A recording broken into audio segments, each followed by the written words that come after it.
I am Francesca, 34, and until recently, I was living what I thought was the perfect life with my husband, Michael, and our daughter, Lily. I was a kindergarten teacher before becoming a full-time mum to our beautiful 6-year-old. One innocent comment from my daughter shattered 8 years of marriage in an instant. Those simple words led me to the local park where I discovered a truth I could never unknow. Before I share this painful journey, let me know where you are watching from in the comments. Hit that like and subscribe button, because trust me, when children speak their truth, adults should always listen. Michael and I met during our junior year of college. I was pursuing my education degree, while he was the charming business major who seemed different from all the other guys. We connected at a mutual friend's party, and I was immediately drawn to his confident smile and the way he actually listened when I talked about my passion for teaching. Our relationship blossomed quickly. Where other guys I dated seemed immature, Michael had ambition and direction. He would surprise me with picnics on campus between classes and leave encouraging notes in my textbooks before big exams. When I was stressed about student teaching, he would bring me coffee and sit patiently while I practiced lesson plans. After graduation, everything seemed to fall perfectly into place. Michael landed an entry-level position at a prestigious financial firm downtown. His starting salary wasn't impressive, but his foot was in the door. Meanwhile, I secured my first teaching job at Oak Ridge Elementary, teaching kindergarten. I loved those first years in the classroom, watching 5-year-olds discover their potential.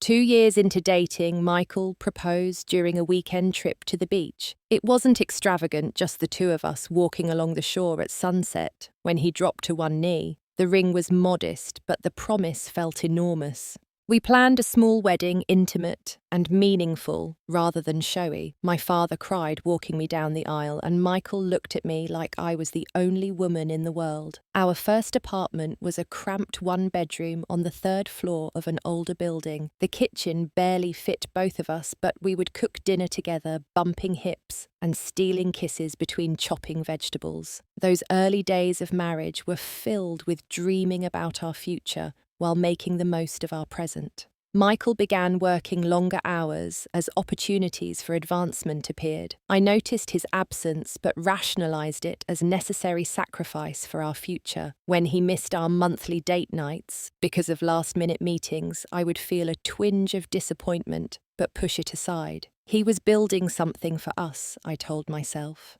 3 years into marriage, Michael received his first major promotion. The salary increase allowed us to start looking for a house in the suburbs. We found a charming 3-bedroom colonial in a family-friendly neighborhood with excellent schools. The commute was longer for Michael, but we both agreed it would be worth it when we started a family. After settling into our new home, we decided it was time to try for a baby. I expected it would happen quickly, but month after month brought disappointment. After a year of trying, we consulted specialists and discovered I had some complications that would make conception difficult. Michael held my hand through tearful doctor appointments and gave me nightly hormone injections that left bruises on my stomach. When we finally saw that positive pregnancy test, we both sobbed with joy. My pregnancy was difficult. Severe morning sickness hospitalized me twice in the first trimester. Michael seemed genuinely concerned, taking time off work to drive me to appointments and making sure I stayed hydrated. As my belly grew, so did his apparent excitement. He painted the nursery a soft yellow and assembled the crib, though I noticed he was still working late, more often than not. The day Lily was born changed everything for me. 36 hours of labour ended with an emergency C-section when her heart rate dropped. Michael looked pale and terrified in his surgical scrubs, but he held my hand until they placed our daughter on my chest. Looking into her perfect face, I felt my purpose shift. This tiny human needed me completely. We decided I would stay home with Lily for her first few years. Financially, we could manage on Michael's increasingly substantial income, and childcare costs would have eaten most of my teaching salary anyway. I threw myself into motherhood, joining playgroups, creating sensory activities,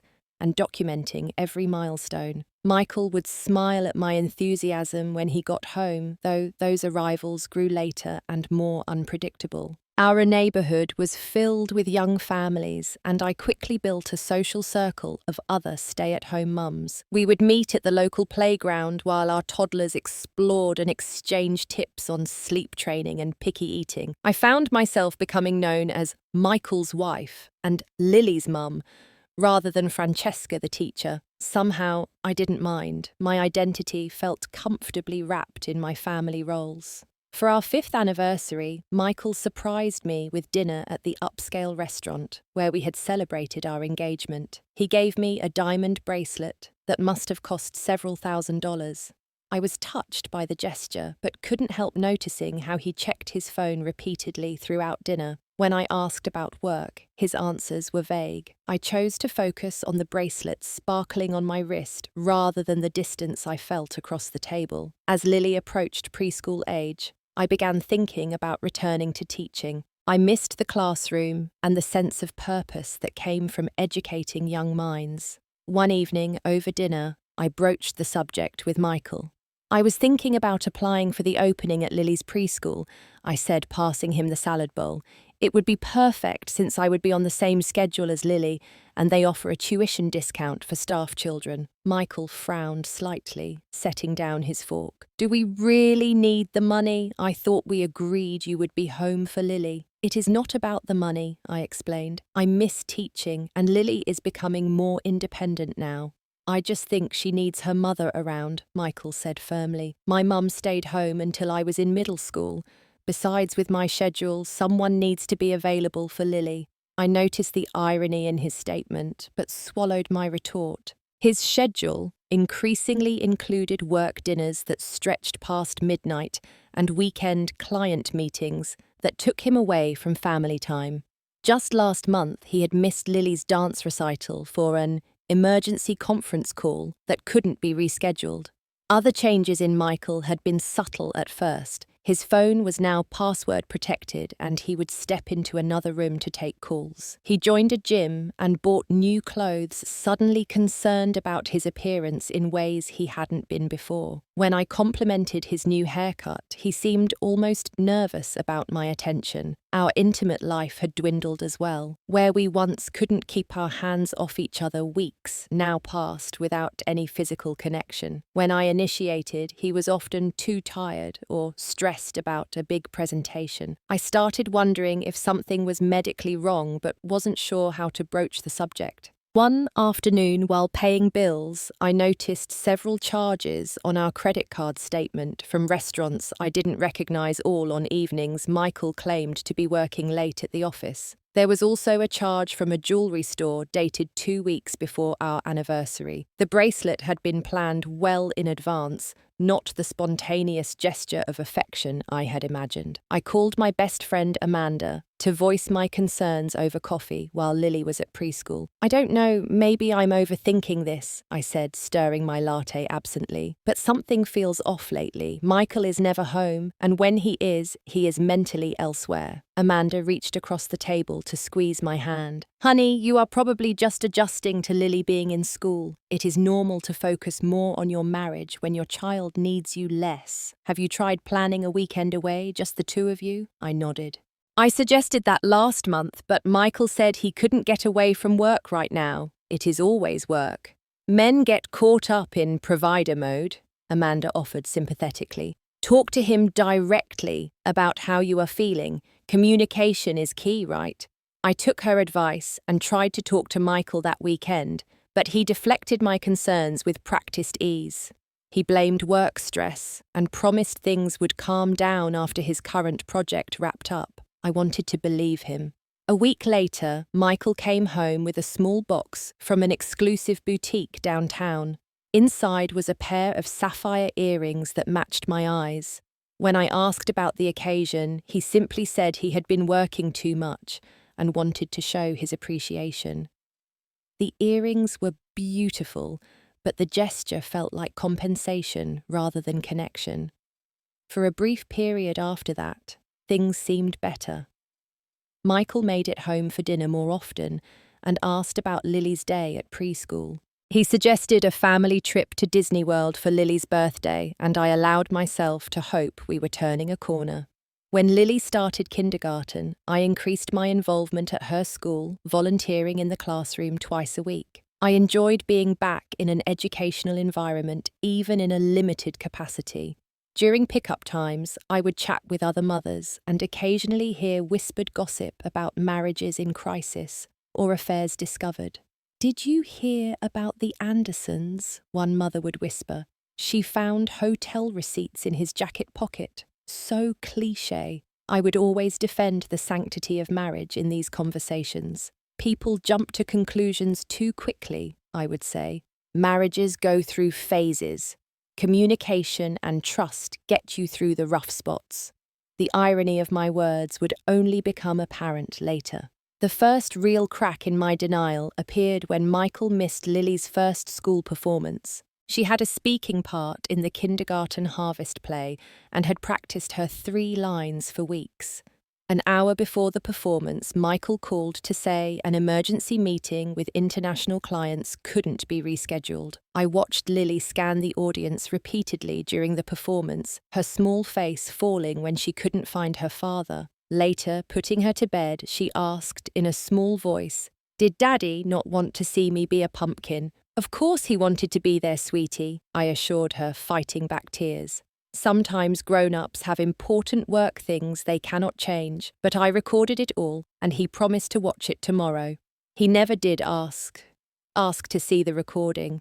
Our planned Disney vacation was cancelled 3 days before departure when Michael announced he needed to fly to Chicago for an urgent business trip. Lily cried for hours. I took her to the local amusement park instead, posting bright photos on social media of us smiling on rides, pretending everything was fine. The perfume was what almost broke through my denial completely. Hanging Michael's suit jacket after dry cleaning, I caught a distinct floral scent that was definitely not mine. It was expensive and unfamiliar, lingering on his collar. That night, I confronted him directly. "Is there something you want to tell me about your late nights at the office?" Michael looked startled, but recovered quickly. "What are you talking about? Your jacket smells like women's perfume," I said, trying to keep my voice steady. "And not mine." Michael's explanation came smoothly, too smoothly. "Oh, that must be from Diane in marketing. We had lunch with clients today and she hugged me goodbye in front of everyone. She wears way too much perfume. Everyone in the office jokes about it." I wanted to believe him. I needed to believe him. The alternative would shatter our family. "You would tell me if something was wrong, wouldn't you?" I asked. Michael crossed the room and took me in his arms. "Of course. You and Lily are my world. Work is just crazy right now." For the next few weeks, Michael was more attentive. He came home earlier, brought flowers randomly, and suggested family movie nights with Lily. I began to think I had imagined the problems that my insecurities as a stay-at-home mum had created issues where none existed. I stopped sharing my concerns with friends who had expressed skepticism about Michael's explanations. Amanda had raised an eyebrow when I told her about the perfume incident, so I stopped meeting her for coffee as often. I didn't want to hear what she might say. Instead, I focused on being a better wife and mother, as if perfecting these roles would fix whatever was wrong in our marriage. It was a Thursday afternoon like any other when I picked up Lily from kindergarten. Usually she would bounce into the car bursting with stories about her day, her art projects and playground adventures with her friends. But that day, she climbed into her booster seat, quietly, her small face unusually serious. "How was school today, sweetie?" I asked, adjusting the rearview mirror to see her better. Lily fidgeted with her unicorn backpack strap, not meeting my eyes. "It was okay." The lack of enthusiasm was concerning. Lily loved school and typically rated each day as super amazing or at minimum really, really good. I pulled out of the school pickup line and tried again. Did something happen today? You seem a little quiet. She looked out the window, her profile so much like Michael's with the same straight nose and determined chin. After a long pause that stretched my nerves thin, she turned to me with confusion in her big blue eyes. "Mummy, why was Daddy hugging that lady at the playground?" The question hit me like a physical blow. I gripped the steering wheel tighter, forcing myself to keep my eyes on the road and my voice casual. "What lady, sweetie? When did you see Daddy at the playground?" Lily twisted a strand of her light brown hair around her finger, a habit when she was processing something complex. "The pretty lady with the yellow hair who brings Emma to school, the one who always wears sparkly earrings." My mind raced through the kindergarten parents until I landed on Sophia Winters, a recently divorced mother whose daughter Emma was in Lily's class. Sophia was strikingly beautiful, with expensively highlighted blonde hair, designer clothes, and yes, she often wore distinctive jewellery. She had flirted with several fathers at the fall festival, but I had never seen her interact with Michael, who rarely attended school functions. "When did you see Daddy and Ms. Winters Lily?" I asked, struggling to keep my voice steady. "Yesterday, when Grandma took me for ice cream after my dentist appointment," Lily said innocently. "We were at Westside Park, and I saw Daddy and Emma's mum sitting on a bench by the duck pond. Yesterday, when Michael was supposedly in Seattle for a financial conference. He had called me last night from his hotel room, complaining about the uncomfortable bed and boring meetings." "Are you sure it was Daddy?" I asked, desperate for an explanation. "Maybe it was someone who looked like Daddy." Lily shook her head with the absolute certainty of a child. "It was Daddy. He was wearing his blue jacket, the one with the patches on the elbows. And he was hugging Ms. Winters like people do in the movies for a really long time." My heart was pounding so hard I could feel it in my throat. "What do you mean, like in the movies? You know, like when the music gets all loud and the people press their faces together," Lily explained, making a squishing motion with her hands. "Emma says her mum and dad used to do that before they got separate houses." Kissing. My 6-year-old had seen my husband kissing another woman. I somehow managed to drive us home operating on autopilot while my mind spun with possibilities and denials. Maybe there was an explanation. Maybe Lily had misinterpreted what she saw. Maybe it wasn't Michael at all, just someone who resembled him. But Michael had definitely told me he was in Seattle. He had texted me a picture of the Space Needle yesterday morning. A quick check of the metadata would probably show it was from his last business trip there 6 months ago. Once inside our house, I helped Lily get started on her simple homework worksheet, then excused myself to make a phone call. Locking myself in the bathroom, I called Michael's office with shaking hands. "Westlake Financial, how may I direct your call?" the receptionist answered. "Hi, this is Francesca Andrews, Michael's wife. Could you put me through to his office, please?" There was a slight pause. "I'm sorry, Mrs. Andrews, but Michael took a personal day today and yesterday. Would you like to leave a message for when he returns tomorrow? A personal day, not in Seattle, not at the office." My stomach clenched painfully. I hung up without leaving a message and immediately checked our joint credit card account online. There it was, a charge from the Lakeside Hotel downtown just yesterday. A hotel less than 15 minutes from our home when he was supposed to be 3,000 miles away. The room began to spin slightly. I gripped the edge of the sink, taking deep breaths to stop myself from vomiting. 8 years of marriage, and I'd never once checked up on my husband before. I'd trusted him completely, made excuses for his absences, defended him to friends who raised concerns. I called Amanda, my voice barely above a whisper, so Lily wouldn't hear. "Can you watch Lily for a couple of hours? It's an emergency." Amanda didn't ask questions. "Of course. Everything okay?" "No," I managed. "Nothing is okay. I'll explain when I get there." I told Lily we were going to have an impromptu playdate with Amanda's daughter Zoe, and she brightened immediately. As I dropped her off, Amanda took one look at my face, and pulled me into a quick hug. "Whatever it is, you'll get through it," she whispered. "Take all the time you need." "Thanks," I said, my voice wooden. "I shouldn't be long. I just need to confirm something." "Call me if you need backup," Amanda said, her eyes serious. "I mean it." As I drove toward West Side Park, memories flashed through my mind like a slideshow of ignored warning signs.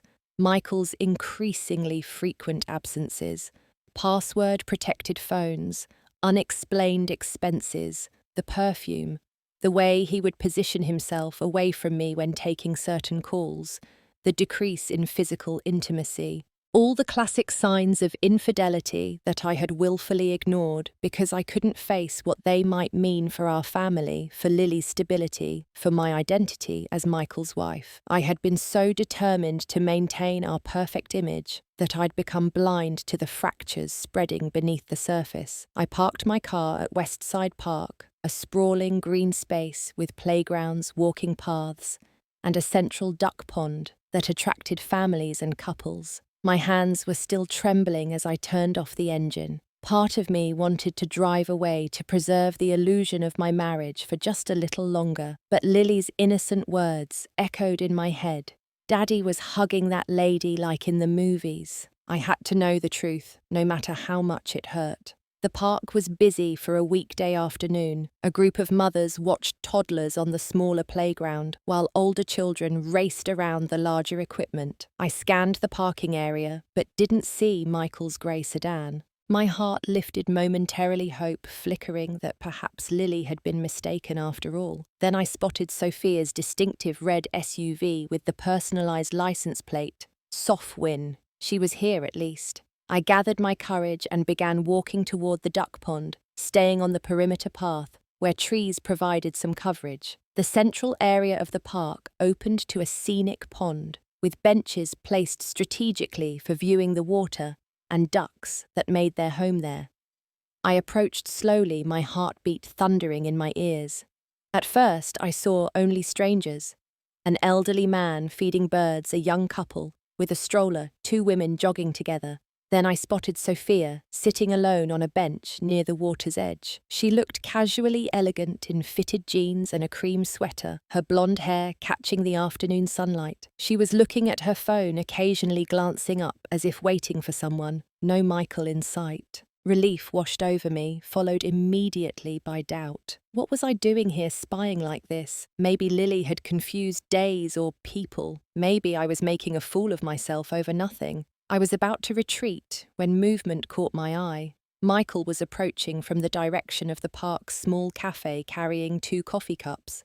He was wearing his casual weekend clothes, not business attire, and the navy jacket with elbow patches that Lily had described perfectly. My husband, here in this park, not in Seattle. I stepped behind a large oak tree, my heart racing as I watched him walk confidently to Sophia's bench. His smile was relaxed, intimate, a smile I hadn't seen directed at me in months. He handed her a coffee, then sat beside her much closer than mere acquaintances would sit. Their shoulders touched, and she laughed at something he said, placing her hand briefly on his knee. Their body language told a story I didn't want to read. The easy familiarity, the casual touches, the way they leaned toward each other while talking. This wasn't a first meeting or a chance encounter. This was 2 people who knew each other well, who had shared intimacies beyond conversation. I couldn't hear their words from my position, but I didn't need to.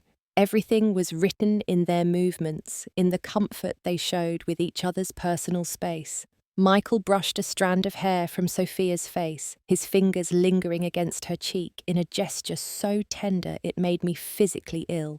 Then it happened, the moment that shattered any possibility of denial. Michael leaned in and kissed Sophia, not a greeting between friends, but the familiar kiss of lovers well practiced in each other's touch. She returned the kiss naturally, her hand resting against his chest. A small sound escaped me, halfway between a gasp and a sob. It must have been louder than I thought because Michael suddenly broke the kiss and looked in my direction. Our eyes met across the distance, and I watched recognition dawn on his face, followed immediately by shock and guilt.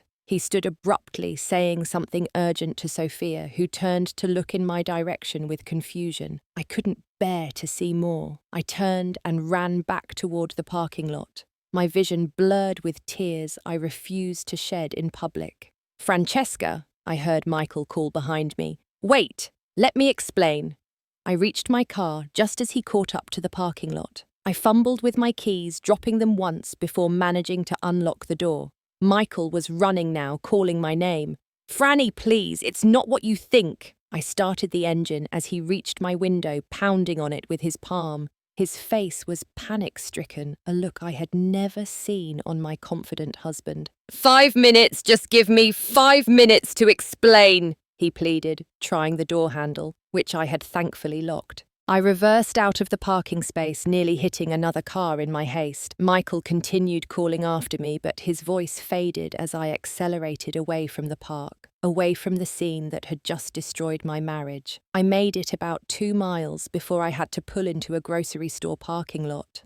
My hands shaking too badly to drive safely. I parked in a far corner and finally allowed the tears to come, great heaving sobs that felt like they were being torn from somewhere deep in my chest. 8 years of marriage, a home built together, a child we both adored, all of it built on lies, it seemed.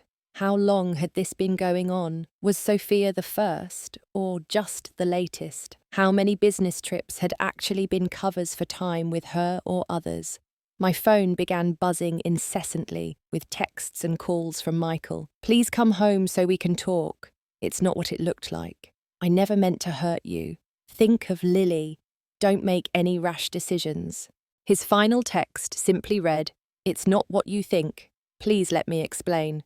Not what I think I had seen them with my own eyes kissing in broad daylight, in a public park where anyone might see them, including, as fate would have it, our own daughter. What possible explanation could there be? Through my tears, a strange clarity emerged. I would not be gaslighted. I would not accept excuses or minimizations. Whatever happened next, I would face it with the dignity Michael had discarded so carelessly. I drove back to Amanda's house, trying to compose myself before seeing Lily. In the rearview mirror, my eyes were red and puffy, my makeup streaked down my cheeks. I did my best to repair the damage with tissues from the glove compartment, but there was no hiding the evidence of my breakdown. When Amanda opened the door, she took one look at me and called to the girls playing in the backyard. "Zoe, honey, why don't you and Lily go feed the fish in the pond? Take some bread from the kitchen." Once the girls were out of earshot, I collapsed into Amanda's arms, the whole story pouring out between fresh sobs. "I saw them, Amanda, at the park, kissing. Lily was right." Amanda held me tightly, not saying, "I told you so," though she had expressed concerns about Michael's behaviour for months. Instead, she just let me cry occasionally, murmuring, "I'm so sorry," and "You don't deserve this." When I had cried myself into exhaustion, Amanda brought me water and sat beside me on her sofa. "What do you want to do now?" she asked gently. "I don't know," I admitted. "I can't go home. I can't face him yet." "You and Lily can stay here tonight," Amanda offered immediately. "The guest room is already made up and Zoe would love a sleepover."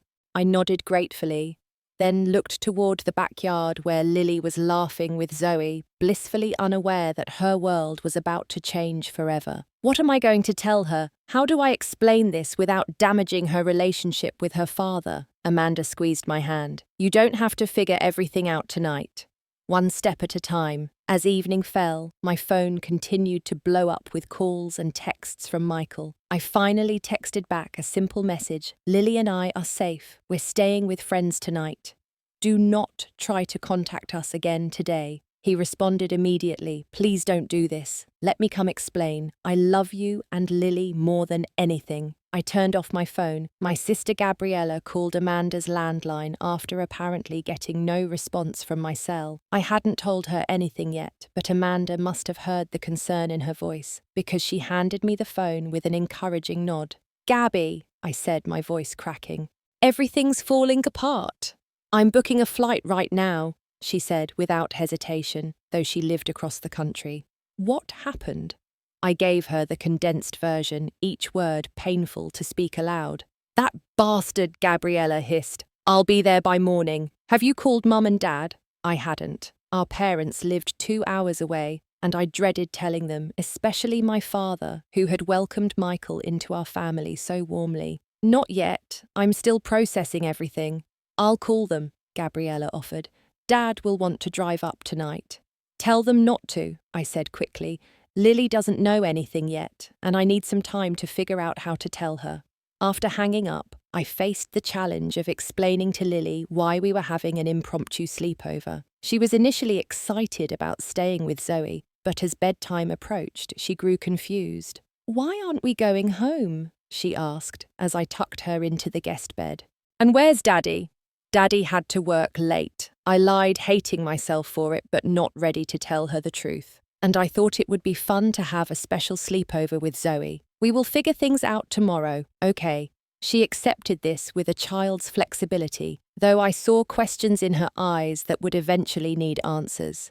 After she fell asleep, I sat on Amanda's back porch, staring at the stars and wondering how my seemingly perfect life had imploded in a single day. Amanda brought me a glass of wine and sat silently beside me. After a while, she said, "Michael showed up here about an hour ago while you were putting Lily to bed. I didn't tell you because I didn't want to upset you more. I sent him away and threatened to call the police if he didn't leave." I nodded numbly.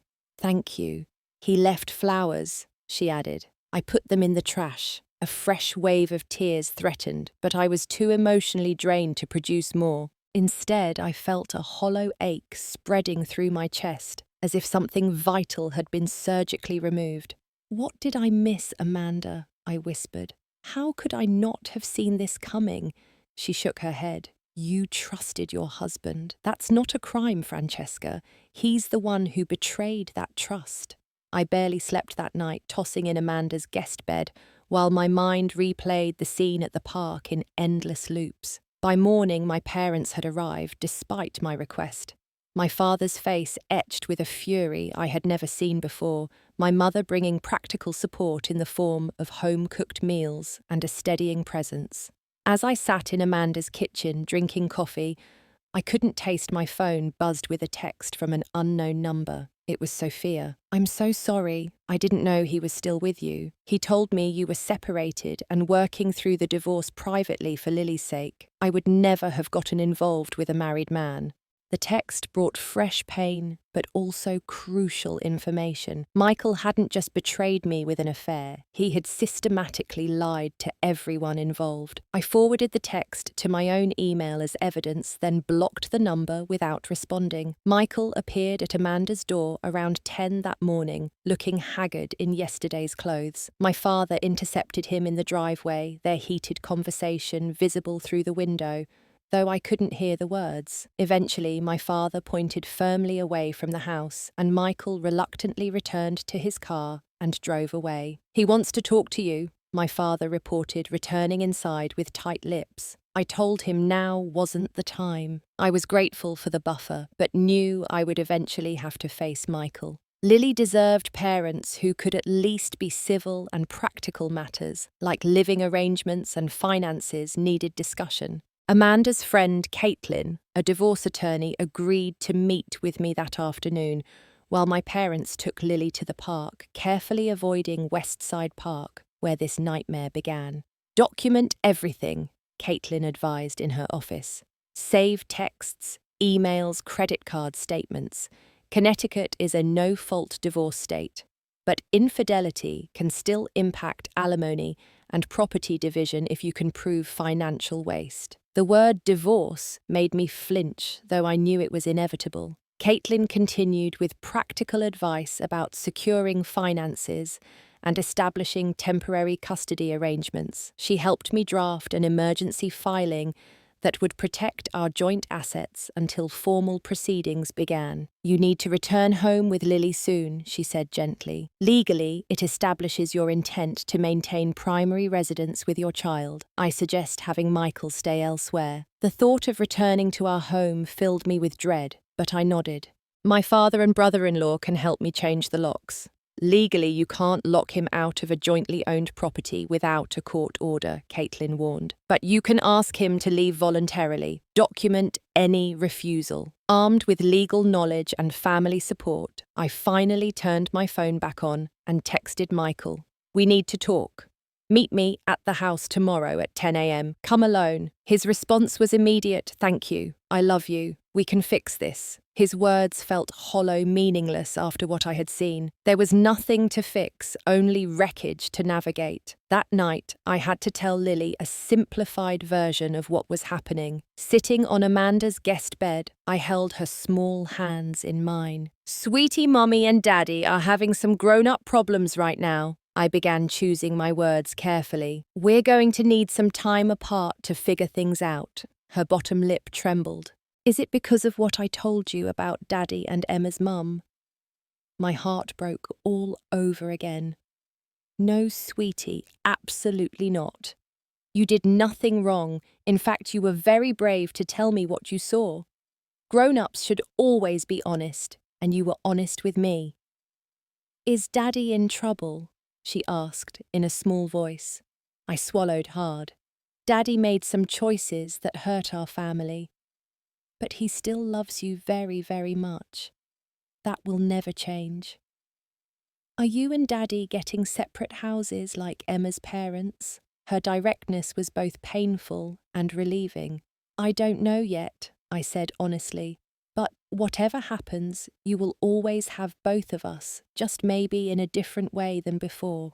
She nodded solemnly, then threw her arms around my neck. I don't want separate houses, she whispered. I held her tightly, wishing I could promise her that wouldn't happen, but unwilling to offer false hope. I know, baby. I know.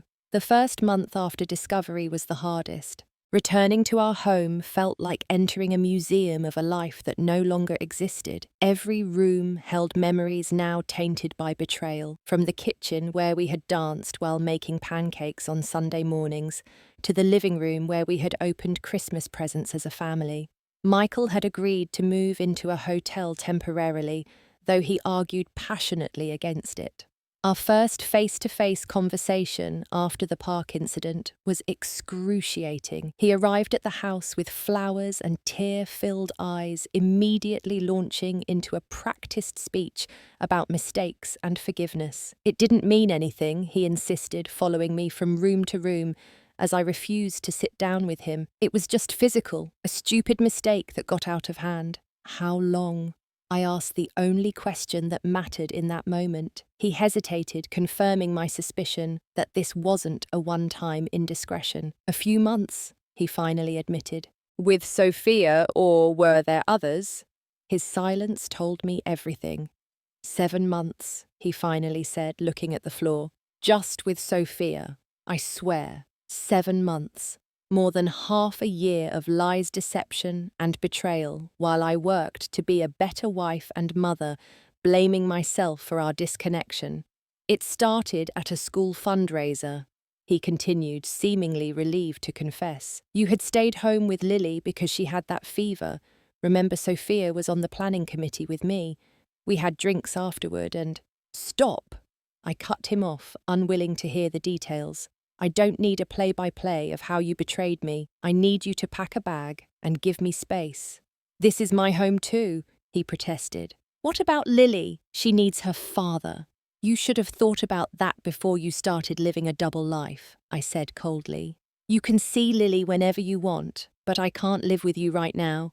My father and brother-in-law stood silently in the kitchen doorway, a physical reminder that I wasn't facing this alone. Michael glanced at them and seemed to deflate. Where am I supposed to go? He asked suddenly, looking like a lost child rather than the confident financial analyst I had married. The lakeside hotel seemed comfortable enough when you took Sophia there, I replied, referencing the credit card charge I had found. He flinched as if I had slapped him. That's not fair. None of this is fair, Michael, especially not to Lily. The mention of our daughter seemed to finally break through. He nodded slowly, then went upstairs to pack, while my father followed discreetly to ensure he took only personal items. The temporary custody arrangement was initially informal. Michael would take Lily for dinner twice during the week and have her overnight on Saturdays. The first exchange was awkward, with Lily confused about why Daddy wasn't living at home anymore. "Just for a little while, Princess," Michael assured her, shooting me a hopeful glance I deliberately ignored. As weeks passed, I began piecing together the extent of Michael's deception. Amanda's husband worked at a different branch of Michael's company and discreetly confirmed that the Seattle conference Michael had claimed to attend never existed. Credit card statements revealed hotel charges in our own city dating back nearly a year, though not always for the same hotel. The most devastating revelation came when Lisa, a former administrative assistant from Michael's office, reached out to me through Facebook. We met for coffee and she nervously shared information she felt I should know. "Michael has a reputation at the office," she said, stirring her latte without meeting my eyes. Sophia wasn't his first involvement. Before her, there was Natalie from the marketing department. They were together for almost a year before she transferred to the Chicago office. My stomach clenched. "When was this?" Lisa looked uncomfortable. "It started about 6 months after Lily was born. While I had been sleep-deprived and caring for our infant daughter, Michael had been starting his first affair." I thanked Lisa for her honesty, then sat in my car and screamed into a pillow where no one could hear me. Armed with this new information, I moved from informal separation to formal divorce proceedings. When my attorney presented evidence of multiple affairs spanning years, Michael's attorney quickly shifted strategy from fighting for equal custody to negotiating the most favourable financial terms possible. The vindictive side of Michael emerged when he realised reconciliation was truly off the table. He temporarily froze our joint accounts before court orders could prevent it, leaving me scrambling to pay for groceries and Lily's school expenses. My parents stepped in financially until the court mandated temporary support payments. While legal battles played out in sterile conference rooms, I faced the equally challenging task of rebuilding our social life. Some neighbourhood couples who had been our friends quietly distanced themselves, uncomfortable with the messiness of divorce.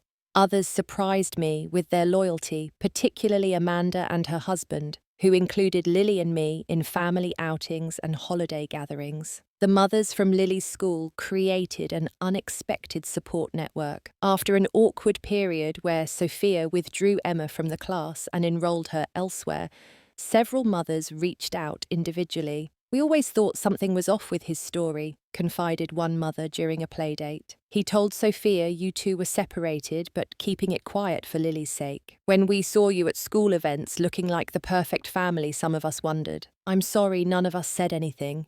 I couldn't blame them for not interfering in what appeared to be a private matter." The facade of our perfect marriage had been convincing because I had believed it myself. 3 weeks after the discovery, I hit my emotional rock bottom. Lily was with Michael for his Saturday visitation, and I found myself alone in our house surrounded by wedding photos I hadn't yet taken down. A particularly happy image of us on our honeymoon triggered a breakdown unlike anything I had experienced before. I sat on the kitchen floor, sobbing until my throat was raw, mourning not just my marriage, but the future I had planned, the trust I had given so completely, and the intact family Lily would never have again. The pain felt physically unbearable, like something was being torn from inside me. Amanda found me there hours later, having used the emergency key I had given her. She helped me to bed, called my doctor, and stayed through the night. The next morning, she handed me a business card for a therapist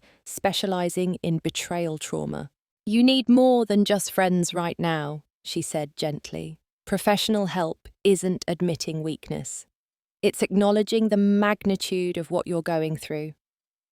I started therapy the following week, slowly unpacking the layers of betrayal and my own reluctance to see the warning signs. My therapist helped me understand that my determination to be the perfect wife and mother had made me vulnerable to gaslighting and manipulation. You wanted to believe in your marriage so much that you rationalized behavior that would have been unacceptable if you'd looked at it objectively, she explained. That doesn't make the betrayal your fault, but understanding your patterns can help you build healthier relationships in the future. As I worked through my own healing, I noticed concerning behaviors in Lily. She became clingy when it was time for visits with Michael, and her teacher reported she had started having tantrums at school, something completely out of character for my normally cooperative child. Children absorb the emotional climate around them even when we try to shield them, explained the child therapist I found for Lily. She's experiencing a fundamental shift in her security and doesn't have the emotional vocabulary to express it. The therapist recommended consistent routines between households and regular reassurance that both parents still loved her, regardless of our feelings toward each other. She also suggested I stop trying to hide my emotions completely from Lily. It's okay for her to see that you're sad sometimes, she advised. It teaches her that feelings are normal and can be expressed appropriately. Just make sure she knows it's not her job to make you feel better. While focusing on emotional healing, I also had to address practical concerns. I hadn't worked full-time since Lily was born, and my teaching certification needed renewal. With the support of former colleagues, I secured a long-term substitute position at a local elementary school when another teacher went on maternity leave. Returning to the classroom was terrifying at first. I worried my personal turmoil would affect my teaching, but instead, I found the structured environment and focus on children's needs provided welcome respite from my own problems. The small paychecks also gave me a sense of growing independence, though child support and eventual alimony would be necessary for financial stability. 4 months after separation, Michael was laid off during company restructuring. He immediately filed for modification of the temporary support order, claiming financial hardship. My attorney fought the reduction, pointing to severance pay and investment accounts he had not initially disclosed. The financial stress added another layer of complexity to our already difficult co-parenting relationship.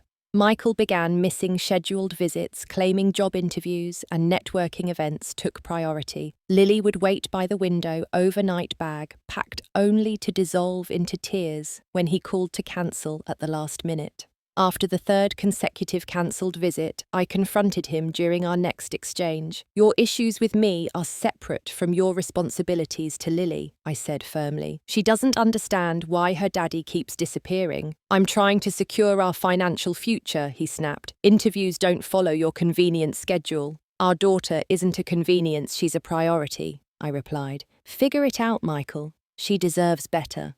Something in my tone must have reached him, because his visitation became more consistent afterward, though I later learned he had started dating someone new and had been cancelling to accommodate his girlfriend's schedule. The divorce proceedings dragged on for months, with Michael fighting every financial disclosure requirement and custody evaluation. Meanwhile, I focused on creating stability for Lily and rebuilding my professional identity. When a permanent teaching position opened at a school across town, I applied and was hired for the following academic year. The new job meant we would need to move from our family home, which would be sold as part of the divorce settlement. I found a small but charming rental house closer to my new school with a fenced backyard for Lily and enough room for us to start fresh. As difficult as the transition was, each step toward independence strengthened my resolve. The woman who had been devastated in that park 7 months earlier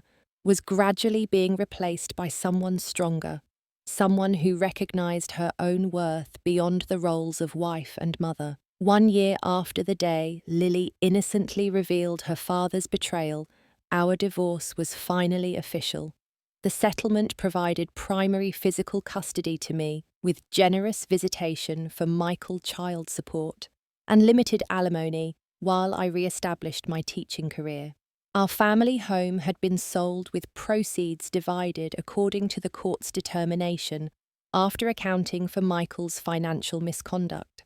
I had secured a full-time position teaching second grade at Mapleton Elementary, a well-regarded school with a supportive administration.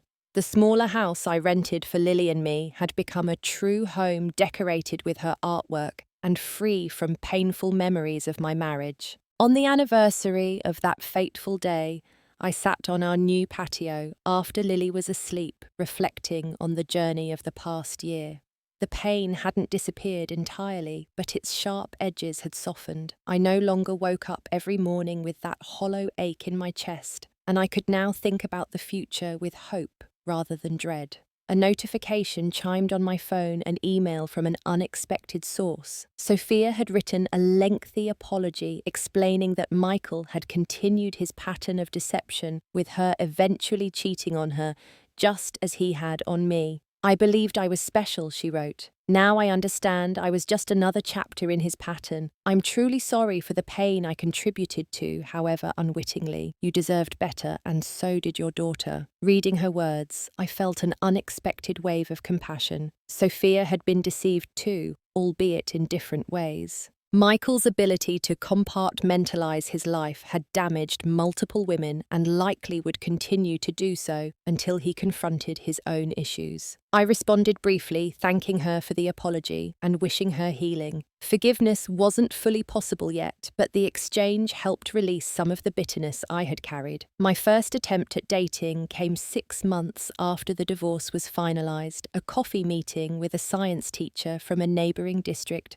whom Amanda had introduced. The conversation was awkward and stilted, both of us carrying baggage from past relationships. We didn't pursue a second date, but the experience was an important step in recognizing that my romantic life wasn't necessarily over at 35. Lily continued to adapt to our new normal with the resilience of childhood, though she still had occasional emotional outbursts and separation anxiety. Her therapist assured me these were normal reactions and would likely diminish as our routines became more established and predictable. Michael's involvement as a father remained inconsistent. He would have periods of attentiveness followed by weeks of minimal contact. When he began a serious relationship with Jenna, a woman from his new company, his attention shifted again, with Lily often spending his visitation weekends with his girlfriend's children from a previous marriage.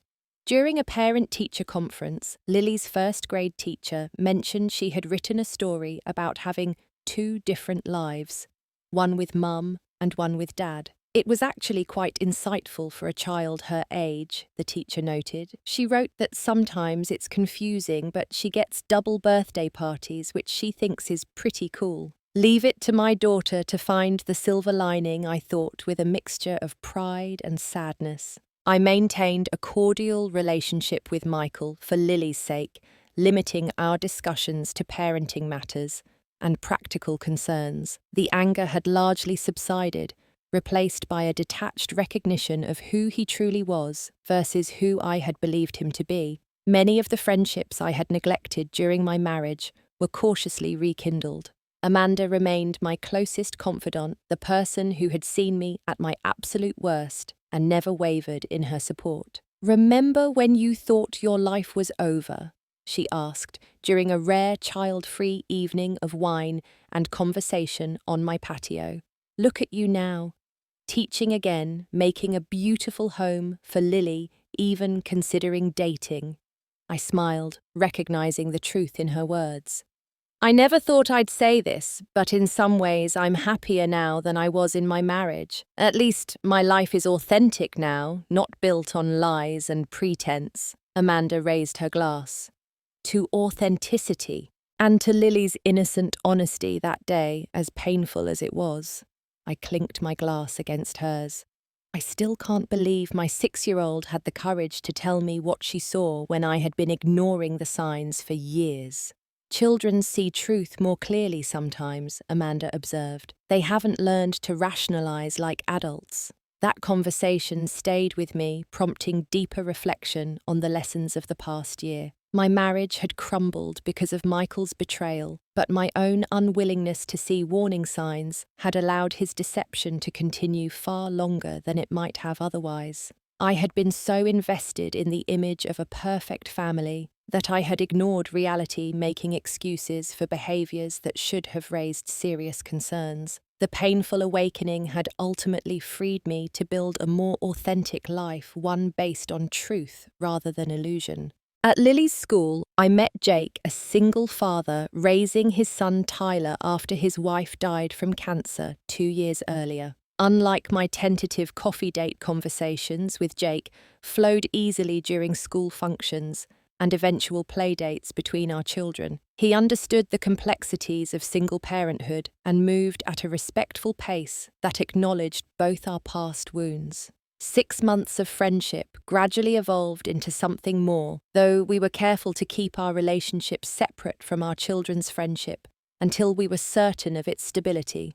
When I finally allowed Jake to kiss me goodnight after a rare adults-only dinner, I was surprised to feel butterflies I thought had died with my marriage. "I'm not looking to replace Tyler's mother," Jake told me one evening as we watched our children playing in his backyard. "And I don't expect you to forget what happened with Michael. Our pasts are part of who we are now. I just know I enjoy the person you are, complications and all." His honesty was refreshing after years of Michael's deception.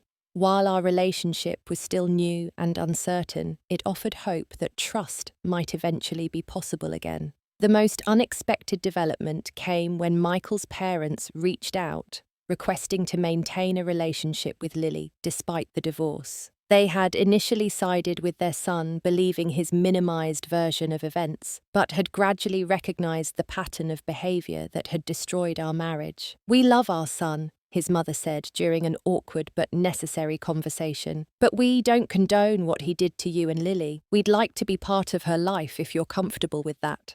Their acknowledgement of Michael's responsibility meant more than I expected. We arranged occasional visits that gave Lily connection to her paternal grandparents without the tension that might come from Michael's presence. As the second year of our new life began, I started a small blog about rebuilding after betrayal. What began as personal therapy evolved into a supportive community of women sharing their journeys through similar experiences. The connections formed there reinforced what I had learned through my own recovery, that healing wasn't linear, but it was possible with time and support.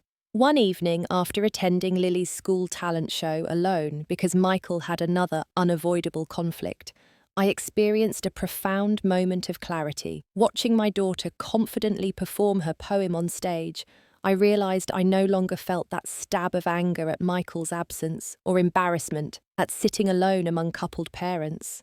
Instead, I felt genuine pride in the resilient little person we had created and in the mother I had become through adversity.